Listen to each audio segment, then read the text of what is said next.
We have to understand that the same principles really apply from being a basketball player as well as a CEO. When you think about focus, strategy, discipline, so I'm still that same guy that has those same principles as a CEO. And what I was doing as a basketball player first, and also a competitor, because I hate to lose at anything, right? Like my wife encouraged me to play my daughter one-on-one, when she was about 15, 16 years old. I play her, we go to 10. I let her get to 9. And then I got to crush her. And if I was playing my mother, I would let her get to 9.5. And then I'll crush her too. I love winning. And I took that same competitive spirit to the boardroom as well. I'm a perfectionist. So I was a perfectionist as a basketball player. I did the drills over and over and over again. And even today, I'm a perfectionist. And I want to do everything the right way. So when you think about principles of being an athlete or a basketball player, it's the same thing as a CEO. I heard something about the plane ride. Right. Will you step on the plane? Will you take it from there? Okay. Well, we up 3-2. Kareem sprains his ankle the night before. Now we got to go to Philly for Game 6. I get to the airport. My teammates' heads are down. And I said, what's wrong? Didn't you hear Kareem can't play? I said, so what? What's your name, young lady? April. I told them we're going to win despite Kareem not playing. Rookie, go sit down, they said. No way we can beat Philly without Kareem. Because he was averaging over 30 points a game in the series. So I said, I got to do something. So I asked the flight attendant, could I get on the plane first? Because Kareem sat in the first seat always. So April, I'm going to sit in his seat. So I sat in Kareem's seat. And as every Laker went by, I said, never fear, magic is here. All right? So they started laughing like that. So I had 5 hours to work on their mindset and attitude, because a winner figures out how to win despite of the market.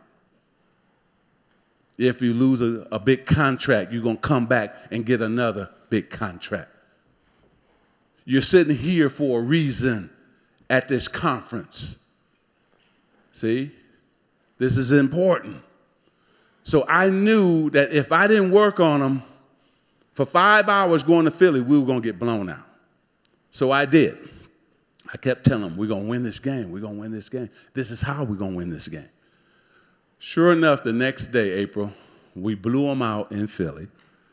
And that dude named Earvin Johnson, that little rookie dude, 20 years old, had 42 points, 15 rebounds, and 7 assists. So I became the first rookie in NBA history to be named Finals MVP. What would be your top piece of advice for them? Well, first of all, you got to take your ego out of it. See, what made me a great basketball player wouldn't make me a great CEO. I have to understand, because I didn't know business. So that's why those mentors were so important to me.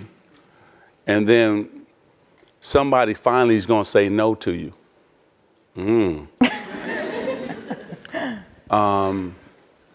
And then you have to have a thirst for knowledge, right? And so that's why I was meeting with so many people, because I was hungry for knowledge, and I wasn't shy about asking questions. And so I think for me, it was just making sure I got in the right rooms with the right people, make sure I got enough experts in terms of being my mentors, that experts in business, and then make sure that then I apply what I learned from them. You have to, in business, different than sports, you have to be very patient. Because you can work for 6 months or 2 months on a deal, and you think everything is lined up, and now it's coming down to you guys just signing the papers. And that person or that company can change their mind, or the economy can go bad. I mean, it's things that you can't predict in business. Where when I was coming down that middle with that ball, I knew I could help predict the outcome of that game. You know? So in business, you can do everything right. And, or you can be in line with each other, same mission statement, on and on and on, and you may never get a deal, or, you know, some things you expect won't happen, a deal, you say, well, that's not gonna happen. And then it can turn and it can happen. So you have to have a lot of patience, more patience in business than in basketball. Manage expectations and pressure. Well, I think, first of all, I think pressure, we all gonna have pressure, but if we are prepared, right, if we've done everything we're supposed to do, done all the research, we know all the numbers, we understand the deliverables, which is very important, and then who's going to manage those deliverables, right? You only hire people like yourselves. See, I only hire people like myself, workers, smart, and they love to work until we get it done. Once I know I got that team and we've done all the research and homework and vetted the deal and we're ready, then I don't feel pressure because I know that we've done everything we're supposed to do to put ourselves in a position to win. That don't mean we're going to win, but we've done everything that we were supposed to do. About how, you know, what your strategy was. Mm-hmm. Well, the strategy was easy.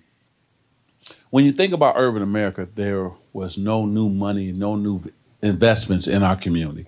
So what I wanted to do was go into the community and bring just that. So I was addressing demand that was already there. See, when you start a business, you don't want to build a company or a business and then say, hope they come. That's going to be quick downfall. Where I said, oh man, there's a demand in urban America. There's spending power in urban America.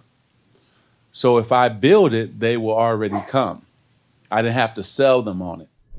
A setback and what you learned from it.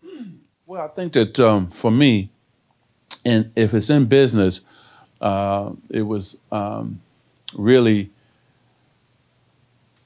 having this great business strategy and business plan, and 10 banks turning me down. They wanted to meet with me and take the pictures, get the autograph. But they said no. And they didn't want to invest in urban America. They didn't believe in urban America. They had never set a foot in urban America. So that was the setback as far as business, not understanding why they didn't want to do that. No, it's sometimes it's how you really deal with it.